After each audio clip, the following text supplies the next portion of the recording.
नारद जी को उदास देखकर, चिंतातुर देखकर और जल्दी जल्दी आते हुए देखकर कहा, आपका आगमन कहां से हो रहा है? आप इस समय जो व्याकुल हैं, इसका मतलब कोई समस्या है। इसलिए अनासक्त पुरुष की ऐसी स्थिति किसी विशेष समस्या से होती है। वो क्या समस्या है? देवर्षि नारद जी से सनकादि ने पूछा। नारद जी ने कहा, महाराज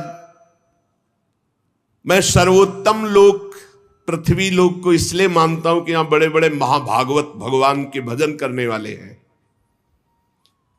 तो मैं पृथ्वी लोक में आया, यहां पुष्कर, प्रयाग, काशी, गोदावरी अर्थात नासिक, हरिद्वार, कुरुक्षेत्र, श्रीरंग, सेतुबंध, कई तीर्थों में मैं विचरण करता रहा, लेकिन मुझे इन सब तीर्थों में जाने पर जो शांति चाहिए वो नहीं मिली। क्यों? क्योंकि इस समय अधर्म के सहायक कलयुग ने सारे तीर्थों में अपना प्रभाव फैला रखा है। मैंने तीर्थों में देखा, देवर्षि नारद जी कह रहे, सत्यम नास्ति तपः शौचम दया दानम न विद्यते उदरम भरणो जीवा वाराकाह कूट भाषण। सत्य नहीं रह गया।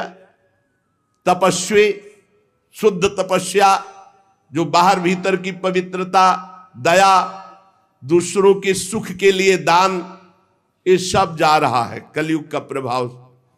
बेचारे जीव केवल कैसे पेट पालन हो, सब असत्यभाषी हो रहे हैं, असत्यभाषी।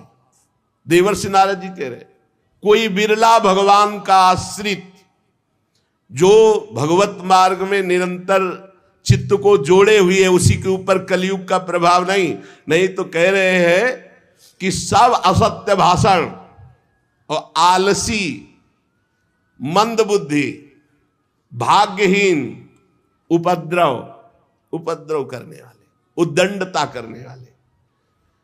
और आगे कह रहे हैं, बहुत देवर्षि नारद जी बोल रहे हैं, इसलिए हम कह रहे कि जो बोल रहे बहुत शुद्ध बोल रहे। कह रहे, मंदा सुमंद मतयो मंद भाग्या उपद्रुता पाखंड निरता संतो विरक्ता सपरिग्रहा। जहां जहां हम तीर्थों में गए, कोई बिरला ऐसा है जो अपने सही मार्ग में चल रहा है, नहीं दंभ और पाखंड का बोलबाला है। सब प्रकार का परिग्रह स्वीकार किया जा रहा है। जब गृहस्थों की तरफ देखा तो घरों में स्त्रियों के जो भाई होते हैं ना, वही सलाहकार हैं।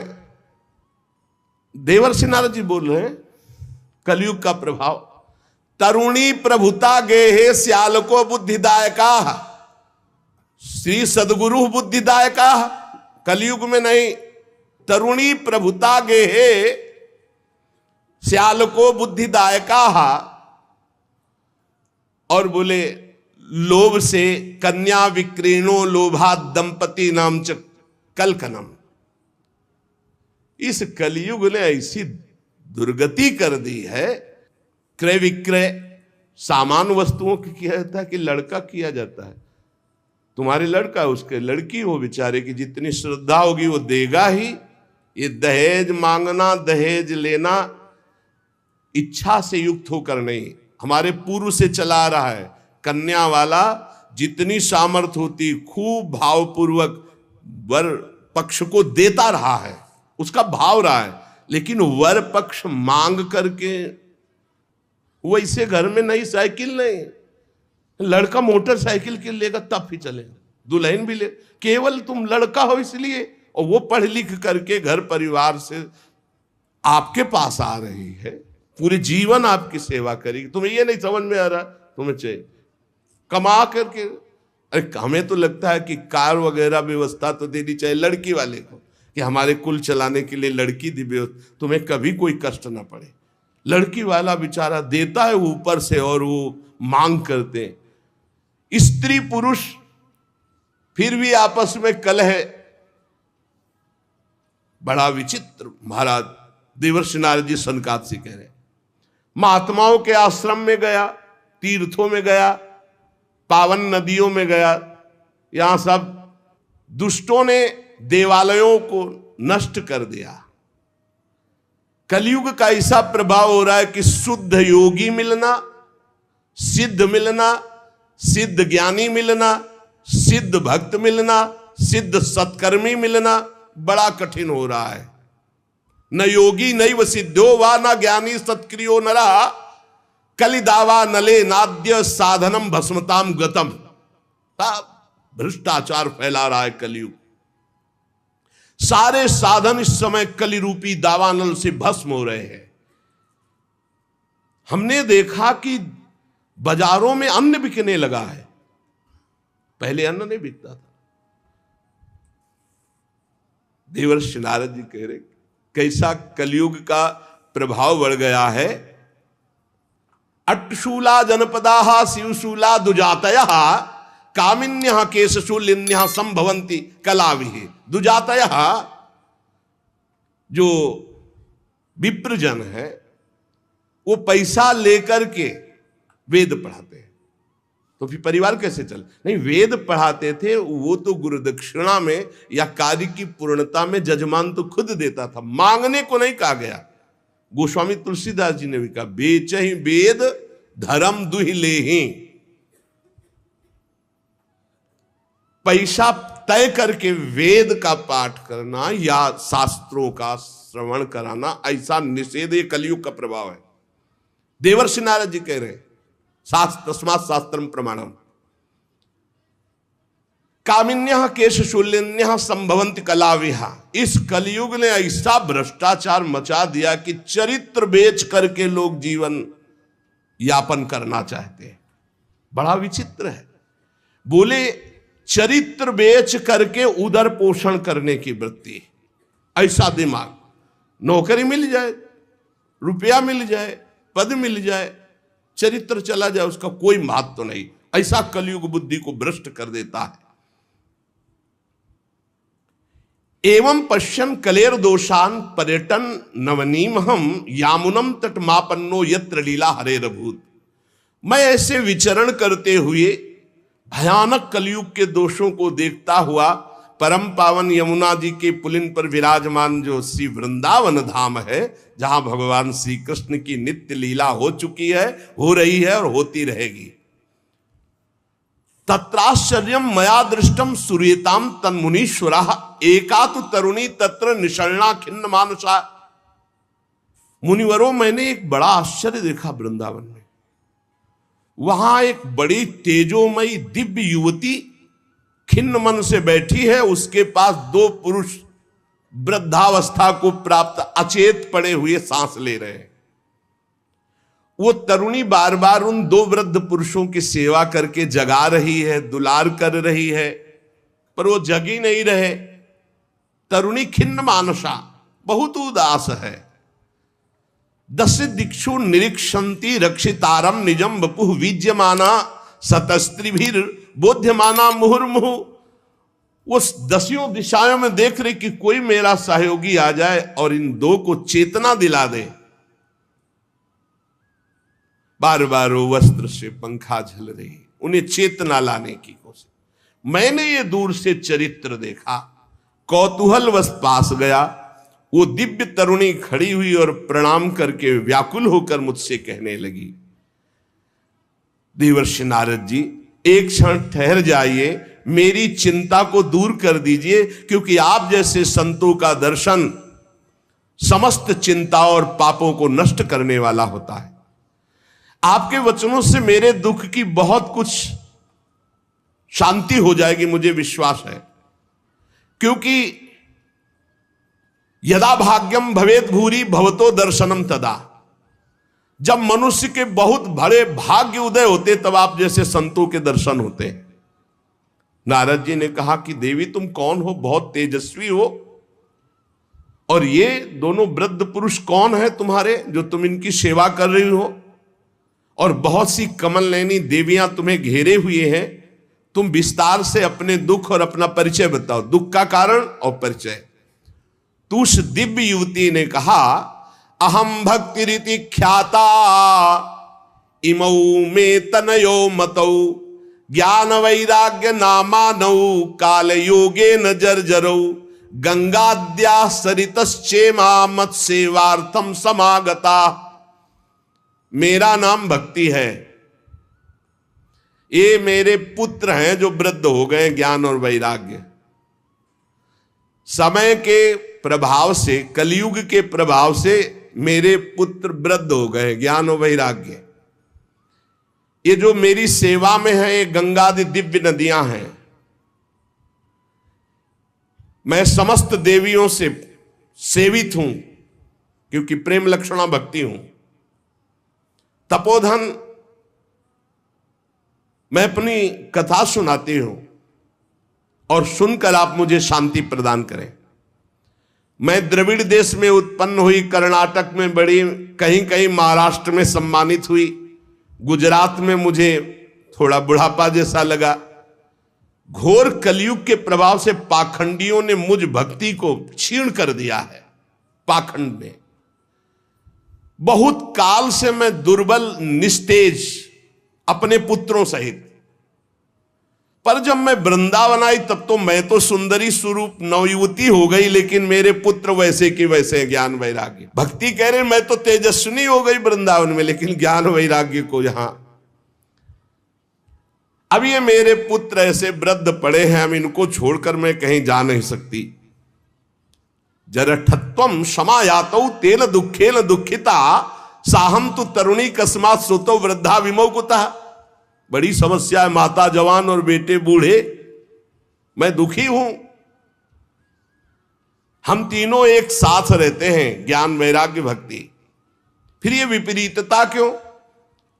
ऐसा होना चाहिए, पुत्र तरुण होना चाहिए, माता बूढ़ी होनी चाहिए। मैं तरुण हूं, मेरे पुत्र ज्ञान वैराग्य बूढ़े हैं। योग निधि आप इसका कारण बताइए। नारद जी ने कहा साध्वी, आपके बात करते करते मैंने ज्ञान दृष्टि से सब कुछ देख लिया।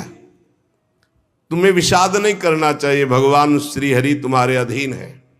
प्रेम अधीन भगवान का नाम, प्रेमाधीन, भक्ताधीन मना पूज्यो, भक्ति के अधीन है, तुम्हें विषाद शोभा नहीं देता।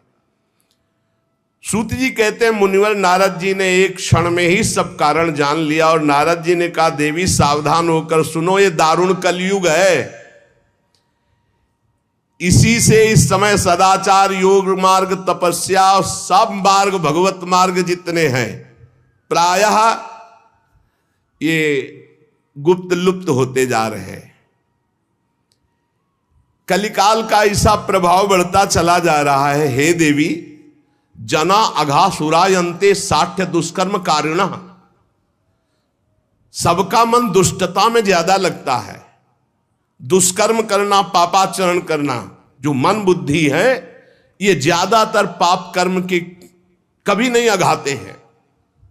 जहां देखो जो सही मार्ग से चलेगा उसे दुख, म्लान, निंदा, उपहास। बड़ा बुद्धिमान होगा जो सही मार्ग में धैर्य पूर्वक चल पावे, नहीं तो लोग ऐसा उसका उपहास करेंगे और ऐसा दृश्य देखने को कलयुग दिखाएगा कि पाप कर रहा है, मौज से रह रहा है, धर्म से चल रहा है, बड़ा दुखी हो रहा है। कलयुग का ऐसा प्रभाव बढ़ रहा है कि यहां शुद्ध ज्ञानी मिलना, शुद्ध भक्त मिलना, शुद्ध पंडित मिलना, पंडिता समदर्शिना बड़ा कठिन हो रहा है। ऐसा नहीं कि नहीं है, पर बड़ा कठिन हो रहा है। पृथ्वी में इतना पाप बढ़ता जा रहा है कि भगवान शेष जी के लिए भार रूप हो रही है पृथ्वी। मैं तो आया था मृत्यु लोक में भक्तों का समागम प्राप्त करने, लेकिन इस समय छूने और देखने योग्य भी नहीं रह रही है। बड़ा अमंगल हो रहा है पृथ्वी में। इस संसार में वैराग्य और ज्ञान की किसी की जरूरत है नहीं, इसीलिए बूढ़े हो गए तुम्हारे पुत्र। विषयानुरागी, अंधे बने हुए, भोगों में लगे हुए, इसलिए वैराग्य की जरूरत नहीं। भोगों में सुख बुद्धि, इसलिए ज्ञान की जरूरत नहीं। तुम इसलिए जवान यहां हो गए कि वृंदावन है, यहां संयोग से सदैव तुम जवान रहोगी। कभी तुम्हें कोई भी अंग, 64 अंगों में भक्ति के कोई भी अंग यहां हीन नहीं, क्योंकि संपूर्ण अंगों से परिपूर्ण ये भगवान का धाम है ना। अतः वृंदावन संयोगात पुनस्तम तरुणी नवा धन्यम वृंदावनम तेन भक्तिर नृत्यति यत्र च। धन्य है वृंदावन, जहां भक्ति सर्वांग पुष्ट होकर नृत्य कर रही। परंतु वृंदावन में भी तुम्हारे पुत्रों को यहां कोई पूछने वाला नहीं, ग्राहक नहीं। अत्रेमौ ग्राहका भावान जरामपि मुंचतः। अभाव है वृंदावन में, ज्ञान वैराग्य को कोई नहीं पूछता। यहां प्रेम लक्षणा भक्ति का ही सारा खेल है, इसलिए इनका बुढ़ापा नहीं छूट रहा। पर यहां आनंद से सो रहे, क्योंकि भगवान का धाम है, तो इनको भगवत स्पर्श जनित आनंद की प्राप्ति हो रही, इसलिए शांत सो रहे। भक्ति ने कहा कि सुना था कि राजा परीक्षित ने देखा था कलयुग को, फिर इस पापी को मार क्यों नहीं डाला, रहने क्यों दिया? इस पापी कलयुग के आते ही सबकी बुद्धि भ्रष्ट हो गई, सब वस्तुओं का सार न जाने कहां चला गया। परीक्षित जी ने मार क्यों नहीं डाला इसको? और करुणामय भगवान श्री हरि से भी ये कैसे देखा जा रहा है? मेरा संदेह दूर कीजिए, क्योंकि आपके वचनों के सुनने से मुझे बड़ी शांति और पुष्टता मिल रही है। भक्ति जी ने कहा। नारद जी ने कहा, देवी तुमने पूछा है तो प्रेम से सुनो कल्याणी, मैं तुम्हें बताऊंगा, तुम्हारा दुख निश्चित दूर होगा। जिस दिन भगवान श्री कृष्ण इस भूलोक को छोड़कर अपने परम धाम को गए, उसी दिन से संपूर्ण साधनों में बाधा डालने वाला एक कलयुग आ गया। उसी दिन से कलयुग आया है जिस दिन भगवान परम धाम को अंतर्धान हुए, द्वापर का अंत। तुमने जो पूछा परीक्षित जी ने मारा क्यों नहीं इस कलयुग को, तो दिग्विजय के समय राजा परीक्षित की दृष्टि पड़ी, जे ही दृष्टि पड़ी कलयुग समझ गए मार डालेंगे, क्योंकि भगवत शक्ति से संपन्न है। वो दौड़ के अपनी पाग उतार कर दीन होकर शरण में आ गया। और ये नियम है कि जो चरणों में गिर पड़े, शरणागत हो जाए, चाहे प्राणों की बाजी लगानी पड़े, उसकी हानि नहीं होनी चाहिए। ये शरणागत का धर्म का नियम है। जैसे कबूतर चरणों में गिर गया तो महाराज शिवी जी ने अपने संपूर्ण शरीर को, मांस को और शरीर को भी दे दिया, लेकिन कबूतर को नहीं दिया। वो दीन के समान शरण में आ गया। अब जब शरण में आ गया तो मारा नहीं जा सकता। फिर देखा कि ये तो सब का सारग्राही है। जो फल तपस्या, योग एवं समाधि से नहीं मिल सकता, वो कलयुग में हरिनाम से मिल सकता है। ए देखो, ये सार वस्तु कलयुग की पकड़ी महाराज परीक्षित जी ने। यद्यपि ये बहुत ही अमंगलकारी है कलयुग। यत् फलम नास्ति तपसा न योगेन समाधिना तत्फलम लभते सम्यक कलौ केशव कीर्तनात्। बड़ी बड़ी समाधि से, बड़ी बड़ी तपस्या से, साधना से, योग से जो फल नहीं मिलता कलयुग में, नाम जप और नाम कीर्तन से। कलयुग केवल नाम आधारा, सुमिर सुमिर नर उतरई पारा। ये सारहीन होने पर भी महाराज परीक्षित ने एक बात देखी कि जो दसियों हजार वर्ष तपस्या और समाधि और साधना से फल, वो भगवान नाम कीर्तन और जब से कलयुग में सहज में प्राप्त हो जाएगा। इसलिए इसको नहीं मारा। पहले तो शरणागत हो गया, और दूसरी बात इसमें बड़ी जोर की एक बात देखी कि जो दसियों हजार वर्ष समाधि, तपस्या, योग, यज्ञ आदि से, वो यहां सहज में नाम जप से, नाम कीर्तन से प्राप्त हो जाएगा। कुकर्म में सबकी प्रवृत्ति फैलाना एक कलयुग का कार्य है। और पृथ्वी जब देखा पाप हो रहा है तो सब सार वस्तु अंतर ध्यान करने लगी। अब इसमें स्पष्ट लिखा है, विप्रैर्भागवती वार्ता गेहे गेहे जने जने कारिता कण लोभेन कथा सारस्ततो गतः। श्रीमद् भागवत में ही आगे लिखा है कि जो आपकी कथा सुनाते हैं भूरिदा जना, वो बहुत बड़े दानी है भगवत कथा सुनाने वाले। विप्रैर भागवती वार्ता गेहे गेहे जने जने कारिता कण लोभेन कथा सारस ततो गता। तो कैसे गृहस्थी चलेगी प्रवक्ता की? श्री कृष्ण से। योगक्षेमम वहाम्यहम, भगवान चलाएंगे तो श्री कृष्ण देंगे। कैसे देंगे श्री कृष्ण? जैसे पूरी सृष्टि रची है, तुम्हारी सलाह से थोड़ी रची। अपने आप अपनी सामर्थ्य से आपका भरण पोषण करेंगे। विप्रैर भागवती वार्ता गेहे गेहे जने जने कारिता कण लोभेन कथा सारस तत्वगता। कण कण के लोभ से, अन्न के, वस्त्र के, धन के, रुपया के, मान प्रतिष्ठा के लोभ से कथा बेचने लगे तो कथा का सार चला गया। अत्युग्र भूरि कर्माणो नास्तिका रौरवाह जनाः तेपि तिष्ठन्ति तीर्थेषु तीर्थ सारस ततोगता। ये तीर्थों में घोर रौरव नरक जाने वाले कर्म करने वाले लोग आ गए, पापाचरण कर रहे, तीर्थों को अपवित्र कर दिया है। शराब पीते हैं, दुनिया का सब जितना पापाचरण सब आके यहां होटलों में नाना प्रकार के आचरणों को, ये धाम है, तीर्थ है। सच्ची मानिए आप, सच्ची मानिए। गंगा यमुना के पावन तटों पर नशा कर रहे हैं बैठ के, जहां भजन करना चाहिए वो नशा कर रहे हैं, जहां धाम में आकर रो रो कर प्रभु से क्षमा याचना मांगकर भजन करना चाहिए, मेरे पापों का प्रायश्चित हो जाए, वहां पाप कर रहे हैं। देवर्षि नारद जी कह रहे अत्युग्र भूरि कर्माणो, छोटे मोटे पाप नहीं, बड़े बड़े पाप कर रहे। अत्युग्र भूरि कर्माणो नास्तिका रौरवाह जना, ये सब रौरव नरक जाने वाले अधिकारी लोग। तेपि तिष्ठन्ति तीर्थेषु तीर्थम सारस ततोगता, ये तीर्थों में वास करने लगे तो तीर्थ का महत्व जाने लगा, तीर्थ का सार जाने लगा। काम क्रोध महालोभो तृष्णा व्याकुल चेतसा तेपि तिष्ठन्ति तपसी तपः सारस ततोगता।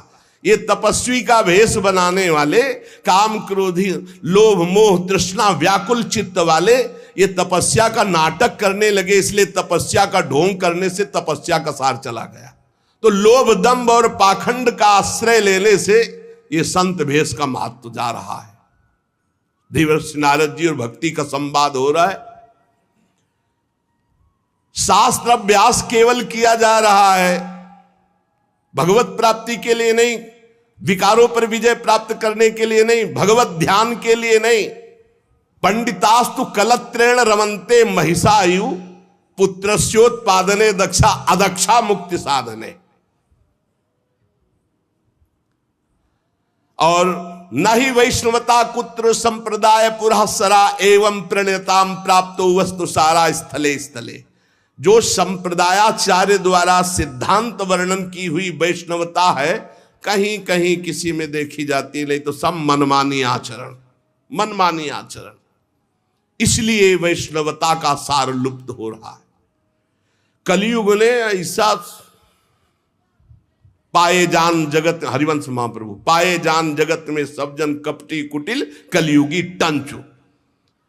पुंडरीकाक्ष भगवान सब कुछ देख रहे हैं, क्योंकि कलयुग का राज्य है, शासन है उन्हीं के द्वारा।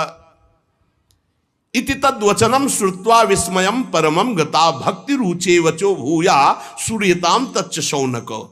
सूत जी कहते, शौनक जी जब देवर्षि नारद के वचन सुने, भक्ति को बड़ा आश्चर्य हुआ। फिर उसने जो कहा सुनो, भक्ति ने कहा देवर्षि आप तो धन्य है, मेरा बड़ा सौभाग्य जो आपका समागम हुआ, क्योंकि साधु नाम दर्शनम लोके सर्वसिद्धि करम परम।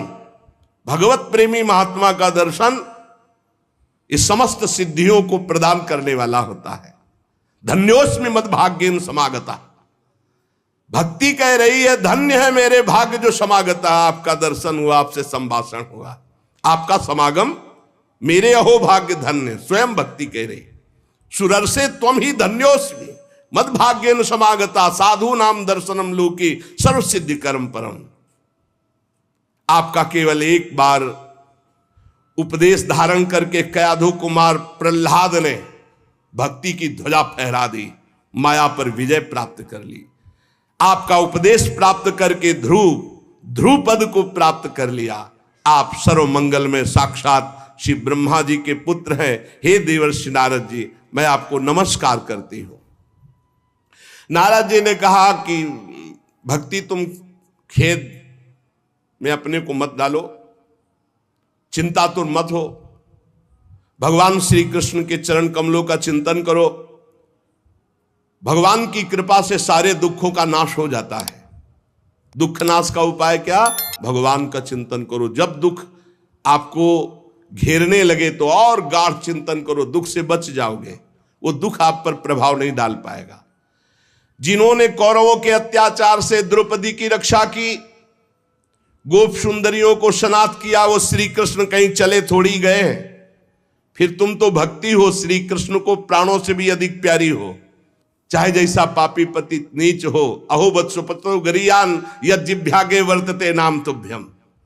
सतयुग, त्रेता, द्वापर, इन 3 युगों में ज्ञान, वैराग्य और मुक्ति के साधन थे, किंतु कलयुग में तो केवल भक्ति ही ब्रह्म सायुज्य प्राप्त करा सकती, दूसरा कोई साधन नहीं। जैसे अभी कलिया परसों में श्री तुलसीदास जी जो वर्णन कर रहे थे कि तीर्थ, याग, यज्ञ, व्रत आदि, अब नहीं समय रह गया इनके द्वारा भगवत प्राप्ति।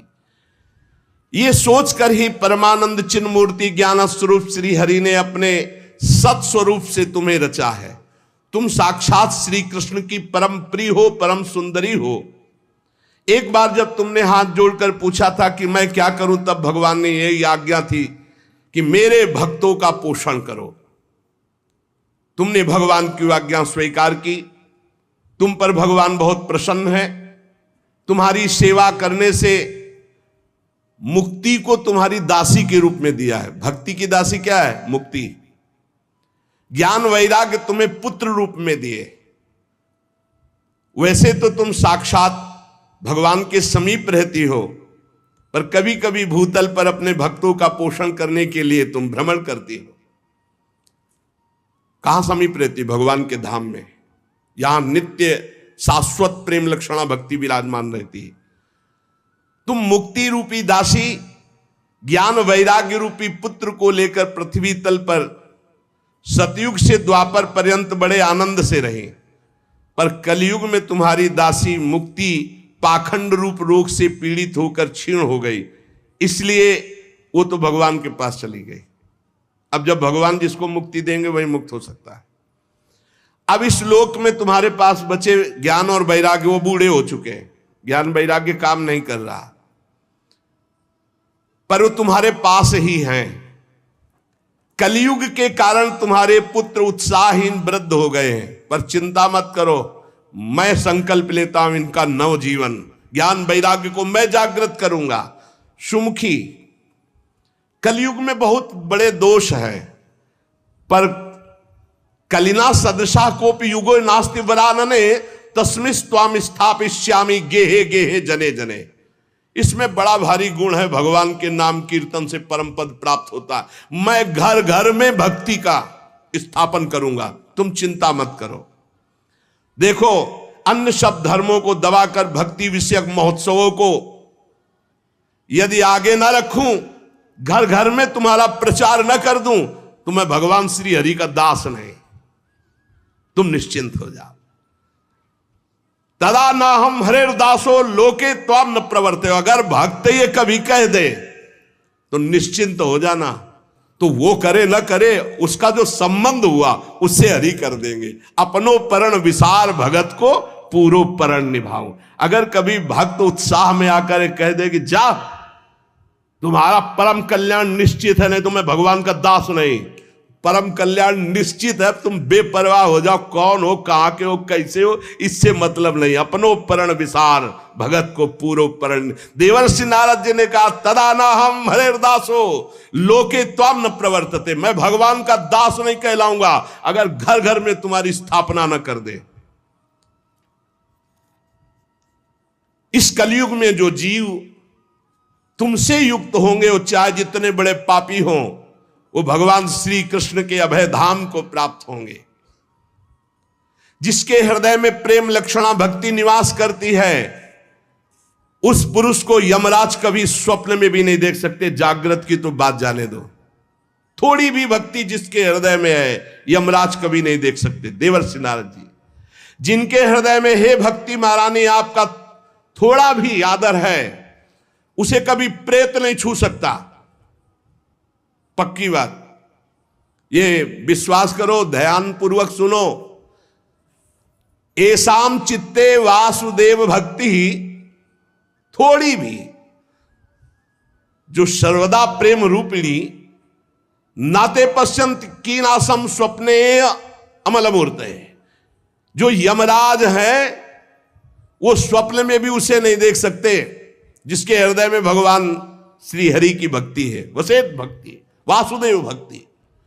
और बड़ी हिम्मत से ये बात पकड़ लो कि तुम्हें कभी कोई प्रेत छू नहीं सकता। न प्रेतो न पिशाचो व राक्षसो वासुरोपि वा भक्तियुक्त मनस्का नाम स्पर्शेन न प्रभुर भवेत। स्पर्श नहीं कर सकता है, पक्की बात है, ये हमने देखा है, आगे पीछे चलते देखा है, थोड़ा भय प्रदान करते देखा है, लेकिन छुआ नहीं आज तक। गंगा के किनारे स्मशान में पूरी रात, अब क्या पता कि आगे क्या है, पर कभी शरीर को कोई चोट पहुंचाई हो या स्पर्श किया हो, आज तक कभी हिम्मत नहीं पड़ी। अपना कल्याण करने के लिए भक्तों का दर्शन, भक्तों से संभाषण, लेकिन अमंगल नहीं कर सकते। बैठा लो, गले में कंठी बंधी है, भगवान का नाम चल जपते हो, कभी कोई प्रेत तुम्हें छू नहीं सकता। डरना मत, प्रेत योनि होती है, ऐसा नहीं कि नहीं होती, 84 लाख योनियों में है, इसी में प्रसंग में आएगा आगे चल करके। ना प्रेतो ना पिशाचो वा राक्षसो वा असुरोपि वा, ना कोई राक्षस ना कोई असुर ना कोई पिशाच ना कोई प्रेत, जिसके हृदय में भगवान की भक्ति है, गले में कंठी है, नाम जप, ये कभी स्पर्श नहीं कर सकते। जिनके हृदय में भक्ति महारानी का थोड़ा भी निवास है, प्रेत पिशाच राक्षस दैत्य स्पर्श भी नहीं कर सकता। भगवान तपस्या वेदाध्ययन ज्ञान और कर्म आदि के साधन से वश में नहीं किए जा सकते, वो केवल भक्ति से ही वशीभूत होते, इसमें गोपीजन प्रमाण है। ना तपोभिर न वेदैश्च न ज्ञाने नापि कर्मणा हरिर ही साध्यते भक्त्या प्रमाणम तत्र गोपिका। ये जो भगवत चर्चा, धाम आना, सत्संग सुनना, नाम जप करना, भगवान की भक्ति में, बोले नृणाम जन्म सहस्त्रेण भक्तो प्रीतिर ही जायते कलौ भक्तिर भक्त्या कृष्ण पुरः स्थिता। जब हजारों जन्मों के तपस्या और पुण्य एकत्रित होते हैं, तब भगवान के नाम रूप लीला धाम में भक्ति होती है। कलयुग में केवल भक्ति केवल भक्ति केवल भक्ति से ही श्री कृष्ण चंद्र का साक्षात दर्शन पाया जा सकता है। केवल भक्ति से भगवत धाम की प्राप्ति। जो लोग भक्ति की अवहेलना करते हैं, भक्ति द्रोह करा ये च ते सीदंत जगत्रे दुर्वासा दुखमापन्ना पुरा भक्ति विनिंद कहा। जो लोग भक्ति से द्रोह करते हैं, भक्त से द्रोह करते, वो चाहे दुर्वासा जैसे तपस्वी क्यों न, तीनों लोक में भारी दुख ही दुख पाएंगे। बस बस अलम व्रतैरलम तीर्थैरलम योगैरलम मकई अलम ज्ञान कथालापैर भक्ति रेकैव मुक्तिदा। बस बस बस व्रत से, तीर्थ से, योग से, यज्ञ से, ज्ञान चर्चा से अब भगवत प्राप्ति नहीं। कलिकाल है, एकमात्र भक्ति से ही परम मोक्ष, परम पद जो चाहोगे वो प्राप्त हो जाएगा। सूत जी कहते हैं, इस प्रकार नारद जी के श्रीमुख से जब भक्ति का भक्ति महारानी और पुष्ट हो गई। अहो नारद धन्योषि प्रीतिस्ते मयि निश्चला ना कदाचित विमुंचामी चित्ते स्थास्यामि सर्वदा। नारद जी आप धन्य हैं, आपकी मुझ में निश्चल प्रीति है, मैं सदा आपके हृदय में वास करती हूं, मैं कभी आपको छोड़कर एक क्षण भी नहीं जा सकती। साधु आप बड़े कृपालु हैं, आपने अपने क्षण भर की वार्ता से मेरे सारे दुख दूर किए, पर मेरे पुत्रों में चेतना नहीं आई, अभी तो वृद्ध ही है। आप कृपा करो मेरे पुत्र में भी चेतना आ जाए, ज्ञान वैराग्य में। भक्ति के वचन सुनकर नारद जी को बड़ी करुणा आई और उन्होंने हाथ से ऐसे पकड़कर जगाने लगे कि भाई ज्ञान उठो, वैराग्य उठो। बहुत जोर लगाया लेकिन नहीं उठे। तब वेदांत सुनाया, वेदांत घोष, फिर गीता पाठ सुनाया, फिर वो कुछ जमाई लेते हुए ओढ़ा ऐसे, लेकिन जगे नहीं, न गीता पाठ से न वेदांत घोष से। नारद जी ने देखा कि जमाई ले रहे, थोड़ा नेत्र उघारे, बस फिर वैसे ही सो गए। उन्होंने सोचा क्या किया जाए, वेदांत से नहीं जग रहे, गीता से नहीं जग रहे, ज्ञान वैराग्य, बड़े दुर्बल, केस सफेद, अस्थि मात्र हुए रहे शरीरा, मतलब एकदम निस्तेज। नारद जी ने सोचा मुझे क्या करना चाहिए, कैसे इनकी वृद्धावस्था जाए, कैसे ये जगे ज्ञान वैराग्य। भगवान का स्मरण करने लगे, हे भगवान मुझे उपाय बताओ ज्ञान वैराग्य को जगाने का। उसी समय आकाशवाणी हुई, हे नारद जी खेद मत करो, तुम्हारा उद्योग निसंदेह सफल होगा। देवर्षि तुम इनके लिए एक महान सत्कर्म करो, और वह सत्कर्म क्या है तुम्हें संत शिरोमणि बताएंगे। आकाशवाणी बस इतना बोली, तुम धन्य हो, तुम इनके लिए सत्कर्म करो, तुम्हारा उद्योग सफल होगा, और वो सत्कर्म कोई संत महापुरुष बताएंगे। आकाशवाणी साफ साफ सुनाई दी थी। नारद जी को बड़ा विस्मय हुआ, वो कहने लगे कि आकाशवाणी भी हुई और कुछ आशय भी नहीं समझाया, कहा संत शिरोमणि कहेंगे, वो कहां है संत शिरोमणि, हम किसको खोजें। आकाशवाणी ने भी बात गुप्त ही कही, वो कौन सा साधन है, वो कौन से संत शिरोमणि है जो मुझे बताएंगे, वे संत कहां मिलेंगे। अब आकाशवाणी ने जो कहा मुझे करना चाहिए, खोज करना चाहिए संत शिरोमणियों की। शौनक जी तब ज्ञान वैराग्य दोनों को वहीं छोड़कर नारद मुनि वहां से चले, और प्रत्येक तीर्थों में जा जाकर संतों से पूछते, उनकी बात संत जन सुनते। उन्होंने बताया कि असाध्य है रोग।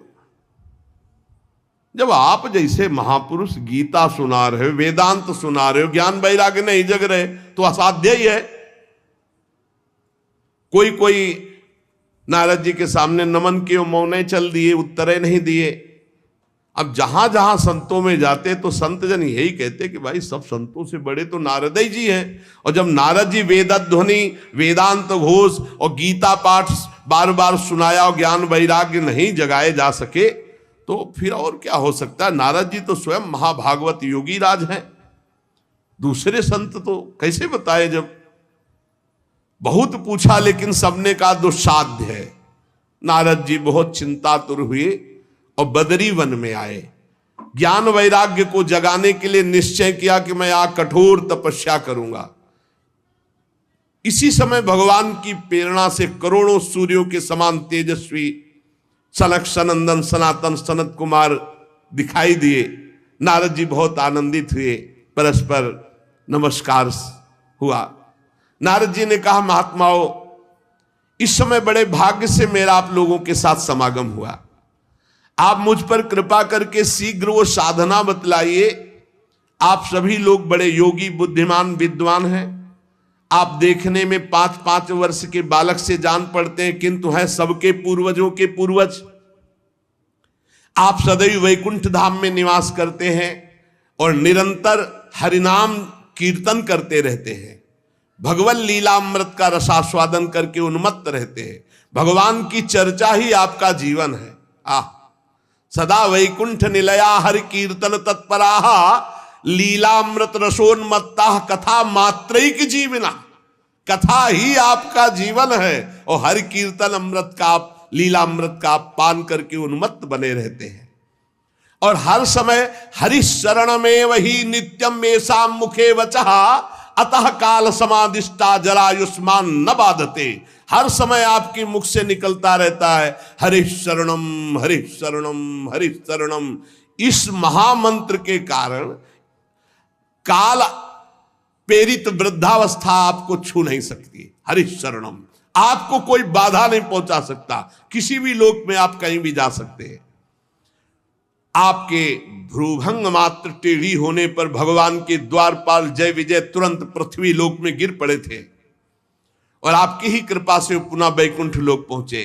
धन्य हो गया मैं जो आज आपका दर्शन हुआ। मैं बहुत दीन हूं, आप लोग स्वभाव से दयालु हैं, इसलिए मुझ पर आपको अवश्य कृपा करनी चाहिए। बताइए आकाशवाणी ने जो कहा वो कौन सा साधन है, मुझे क्या अनुष्ठान करना चाहिए, ज्ञान और वैराग्य किस प्रकार जागृत हो और भक्ति सुखी हो जाए, सब में भक्ति ज्ञान वैराग्य की प्रतिष्ठा हो, ऐसा कौन सा साधन है। सनक सनंदन सनातन सनत कुमार चारों ऋषियों में से बोले, देवर्षि आप चिंता मत करो, पहले तो प्रसन्न हो जाओ। उनके उद्धार का एक सरल उपाय पहले से विद्यमान है। नारद जी, धन्य है उसका जीवन जो परोपकारी जीवन है, दूसरे के लिए। आप विरक्तों में शिरोमणि हैं, श्री कृष्ण दासों के शाश्वत पथ प्रदर्शक हैं, भक्ति योग के भास्कर हैं। आप भक्ति के लिए जो उद्योग कर रहे हैं, आपके लिए कोई आश्चर्य की बात नहीं समझनी चाहिए। भगवान के भक्त के लिए तो भक्ति की सम्यक स्थापना करना सदा उचित है। ऋषियों ने संसार में अनेकों मार्ग प्रकट किए हैं, किंतु सभी कष्ट साध्य है और परिणाम में बहुत ब्रह्मा द्वारा रचे हुए लोकों की ही प्राप्ति कराने वाले हैं। भगवान की प्राप्ति कराने वाला मार्ग तो बड़ा गुप्त है, उसका उपदेश करने वाला पुरुष भी बड़े भाग्य से प्राप्त होता है। आपको आकाशवाणी ने जिस सत्कर्म का संकेत किया है उसे हम बतलाते हैं, आप प्रसन्न और समाहित चित्त होकर सुनिए। नारद जी, द्रव्य यज्ञ, तपोयज्ञ, योग यज्ञ और स्वाध्याय रूपी ज्ञान यज्ञ, ये सब तो लोक लोकांतर की प्राप्ति कराने वाले हैं, महालोक, तपलोक, जनलोक, स्वर्गलोक आदि। लेकिन ये जो भगवत चर्चा रूपी महान सत्कर्म है, ये मोक्ष प्रदान करता है, प्रेम प्रदान करता है। भगवान की जो दिव्य चर्चाएं हैं, जिसे परमहंस श्री सुखदेव जी ने गान किया है, जब संपूर्ण भागवत की चर्चा ज्ञान और वैराग्य भक्ति को सुनाई जाए तो तत्काल इनको बल मिलेगा, इनका कष्ट चला जाएगा और ये आनंद से उन्मत्त होकर नृत्य करेंगे। सिंह की गर्जना सुनकर जैसे भेड़िए भाग जाते हैं, ऐसे भगवान की चर्चा सुनकर कलयुग के दोष नष्ट हो जाते हैं, कलयुग भयभीत होकर भाग जाता है। प्रेम रस प्रवाहित करने वाली भक्ति, ज्ञान और वैराग्य सबके हृदयों में जागृत हो जाएगी जो भगवान की चर्चा सुनेंगे। नारद जी ने कहा कि मैंने वेद वेदांत की ध्वनि की, गीता पाठ बार बार किया, फिर भी भक्ति ज्ञान वैराग्य तीनों नहीं जगे, तो महाराज श्रीमद् भागवत सुनाने से कैसे जग जाएंगे? क्योंकि कथा के प्रत्येक श्लोक, प्रत्येक पद में वेदों का ही तो सारांश है। आप लोग शरणागत वत्सल, आपका दर्शन कभी व्यर्थ नहीं जाता, इसलिए मेरा संदेह दूर कीजिए। सनकादि ने कहा, श्रीमद् भागवत की कथा वेद उपनिषदों का सार है, इसलिए उनसे अलग उनकी फल रूपा होने के कारण बड़ी उत्तम है। जिस प्रकार रस वृक्ष की जड़ से लेकर शाखा पर्यंत रहता है किंतु उसका स्वाद नहीं लिया जा सकता, वही जब अलग फल रूप में आता है तो उसका स्वाद लिया जाता है। जैसे दूध में घी रहता है किंतु उसका स्वाद नहीं लिया जाता, जब प्रक्रिया के द्वारा अलग किया जाता है तो उसका स्वाद अलग हो जाता है। जैसे गन्ने में शक्कर रहती है पर प्रक्रिया के द्वारा फिर उसका स्वाद अलग लिया जाता है, ऐसे ही वेद उपनिषद का सार फल रूप है जो भगवान श्री कृष्ण की चर्चा से युक्त श्रीमद् भागवत है। ये भगवान व्यास देव जी ने भक्ति ज्ञान और वैराग्य को प्रकाशित करने के लिए स्वयं रचा है। वेद वेदांत के पारगामी गीता की भी रचना करने वाले भगवान व्यास देव जी खिन्न होकर अज्ञान समुद्र में गोते खा रहे थे, तो आप याद करो, आपने ही तो 4 श्लोक में इसका उपदेश किया था, उसे सुनते ही उनकी सारी चिंता दूर हो गई थी। फिर इसमें आपको आश्चर्य क्यों हो रहा है? जो आप हमसे प्रश्न कर रहे हैं, आपको उन्हें शोक और दुख का विनाश करने वाले इस महामहिम भगवत चर्चा को सुनाना चाहिए। नारद जी ने कहा, महानुभाव, आज तो मैं कृतकृत हो गया। आपका दर्शन जीव के संपूर्ण पापों को तत्काल नष्ट कर देता है। जो संसार दुख रूप दावानल से तपे हुए हैं, उन पर शीघ्र ही शांति की वर्षा हरि जब करते तो आप जैसे महात्माओं का दर्शन हो जाता है। आप निरंतर भगवान शेष जी के सहस्त्र मुखों से गाए हुए भगवत कथा अमृत का पान करते रहते हैं। मैं प्रेम लक्षणा भक्ति का प्रकाश करने के उद्देश्य से आपकी शरण लेता हूं। जब अनेकों जन्मों के संचित पुण्य पुंज का उदय होता है तो मनुष्य को सत्संग मिलता है। भाग्योदयेन बहुजन्म समर्जितेन सत्संगमं च लभते पुरुषो यदा वै अज्ञान हेतु कृत मोह मदांधकारनाशं विधाय ही तदोदयते विवेका। अनेकों जन्मों के जब पुण्य एकत्रित होते तब सत्संग मिलता है, और जब सत्संग मिलता है तब अज्ञान जनित मोह मद रूप अंधकार का नाश होकर विवेक उदय होता है, और जब विवेक उदय होता है तो भगवान से प्रेम होता है, जब अविवेक होता है तो संसार से प्रेम होता है। नारद जी, अब मैं भक्ति ज्ञान और वैराग्य को स्थापित करने के लिए प्रयत्न करूंगा। परमहंस शिरोमणि श्री सुखदेव जी के कहे हुए भागवत शास्त्र की कथा द्वारा उज्जवल ज्ञान यज्ञ करूंगा। यह यज्ञ मुझे कहां करना चाहिए, आप इसके लिए कोई स्थान बतला दीजिए। आप लोग वेद के पारगामी विद्वान हैं, इसलिए मैं सुख शास्त्र की महिमा सुनना चाहता हूं। इसकी विधि क्या है, कितने दिनों में सुने, कृपा करके बताइए। जब नारद जी ने ऐसा कहा तो शनकादि बोले, आप बड़े विनीत हैं, क्योंकि सब जानते हुए आप पूछ रहे हैं, सर्वज्ञ हैं आप, पर आप पूछ रहे हैं इसलिए हम आपको ये बातें बता रहे हैं। इस समय हरिद्वार के पास आनंद नामक एक घाट है, बड़ा शांत है, एकांतिक है, ब्रह्म ऋषियों द्वारा सेवित है, देवता सिद्ध लोग वहां सेवन करते हैं, भांति भांति के वृक्ष और लताएं हैं, और वहां कोमल नवीन बालू बिछी हुई है, बड़ा सुरम्य एकांत प्रदेश है। हर समय गंगा जी की कलरव और सुगंध जो कमलों की है वो वायु लाती रहती है। हमें लगता है वहीं इस ज्ञान यज्ञ का आरंभ किया जाए, आनंद घाट में। कथा में अपूर्व रस आता है जब एकांत शांत भागवतिक स्थान हो। हमने देखा है कथा का प्रभाव, और आप देख लीजिएगा, एक बार केवल अनुष्ठान होने दीजिए और आपके सामने निर्बल जरा जीर्ण अवस्था में पड़े हुए ज्ञान वैराग्य यदि नृत्य न करने लगे तो कहना। भक्ति अपनी आंखों के सामने ही देखेगी, वो भी नृत्य करेगी, उनके पुत्र भी नृत्य करेंगे। कथा के शब्द पढ़ते ही ज्ञान और वैराग्य तरुण हो जाएंगे। नारद जी के साथ सनकादि तुरंत वहां से पहले कथा स्थान आनंद घाट गंगा जी के तट पर गए। यहां यमुना जी के पावन तट, परम पावन महामहिम वृंदावन की भूमि में इससे बराबर वो हरिद्वार है, हरिघर है, नहीं ये हरिघर है, वो द्वार है।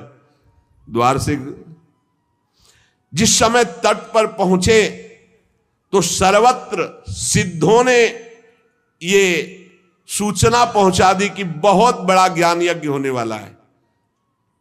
तो भगवान के रस के जो रसिक जन हैं, भक्त जन हैं, प्रेमी जन हैं, वो सब एकत्रित होने लगे। भृगु जी, वशिष्ठ जी, च्यवन जी, गौतम जी, मेधातिथि, देवल, देवरात, परशुराम, विश्वामित्र, साकल, मार्कंडे, दत्तात्रेय, पिप्पलाद, योगेश्वर, भगवान व्यास, पराशर, छायासुख, जाजल, जन्हू आदि बड़े बड़े मुनि अपने अपने शिष्यों के साथ, परिकर के साथ वहां एकत्रित होने लगे। इसके सिवा मूर्तिमान होकर वेद, उपनिषद, मंत्र, तंत्र, 17 पुराण, 6 शास्त्र, ये सब वहां उपस्थित हुए, क्योंकि सनकादि आदि महापुरुषों के द्वारा भगवत चर्चा। गंगा आदि नदियां, पुष्कर आदि सरोवर, कुरुक्षेत्र आदि समस्त क्षेत्र, सारी दिशाओं के दंडक वन, हिमालय आदि के जितने भी ऋषि मुनि सब आकर के एकत्रित होने लगे। सिद्धों ने बात फैला दी, भगवान की अमोघ चर्चा होने वाली है हरिद्वार में आनंद घाट पर, और बड़े महापुरुषों के द्वारा, इसलिए सब कथा का आनंद लें। तब कथा सुनाने के लिए दीक्षित होकर श्री कृष्ण परायण सनकादि नारद जी के दिए हुए श्रेष्ठ आसन पर विराजमान हुए। सभी ऋषि मुनि देवताओं सबने उनकी वंदना की।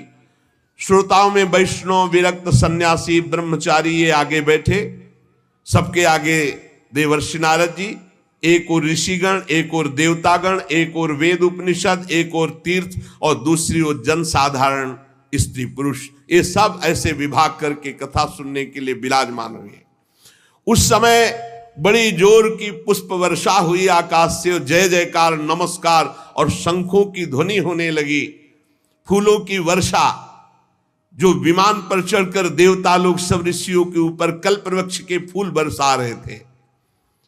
सनकादि ऋषि महात्मा नारद को भगवत चर्चा का महात्म्य स्पष्ट करके सुनाने लगे। सनकादि ने कहा, हम आपको इसकी पहले महिमा सुनाते हैं। जो इसको श्रवण कर ले एक बार सही ढंग से, उसकी मुक्ति निश्चित हो जाएगी। कोई भी हो, एक बार पूरी सम्यक 18,000 श्लोक सुन ले तो निश्चित उसको भगवत प्राप्ति हो जाएगी। पहला ये श्रवण का फल है, तुम्हारी समझ में आवे ना आवे, एक बार आपने ध्यान से भगवत चर्चा सुनी सम्यक, तो इसका फल है कि अंततो गत्वा तुम्हारा कल्याण हो जाएगा। और कहीं ध्यान देकर सुना तो प्रेम लक्षणा भक्ति जागृत हो जाएगी, जो मोक्ष को भी लघु करने वाली है। इसलिए इस कथा का सावधान होकर के आस्वादन करना चाहिए। जो पूरी कथा सुन लेगा तो श्रवण मात्र से श्री हरि हृदय में आकर विराजमान हो जाएंगे, हरि जागृत हो जाएंगे। भय प्रकट कृपाला, अभी यहां 3 गुणों का पर्दा लगाकर आनंद ले रहे, सो रहे, फिर वो जग जाएंगे, पर्दा हट जाएगा और भय प्रकट कृपाला, तो हमें हृदय में ही साक्षात्कार हो जाएगा। यस्या श्रवण मात्रेण हरिश्चित्तम समाश्रयेत। इसमें 18,000 श्लोक, 12 स्कंद, श्री सुखदेव और राजा परीक्षित का संवाद। ये जीव तभी तक अज्ञानवश संसार चक्र में भटकता रहता है जब तक उसे भगवान की चर्चा सुनने को नहीं मिलती। जहां भगवान की चर्चा सुनने को मिली, मोह का नाश हुआ और भगवान की तरफ दौड़ पड़ता है। श्री सनकादि इस महामहिम भगवत शास्त्र की महिमा का वर्णन करते हैं। सुशेष चर्चा आगे। श्री राधा वल्लभ लाल की जय।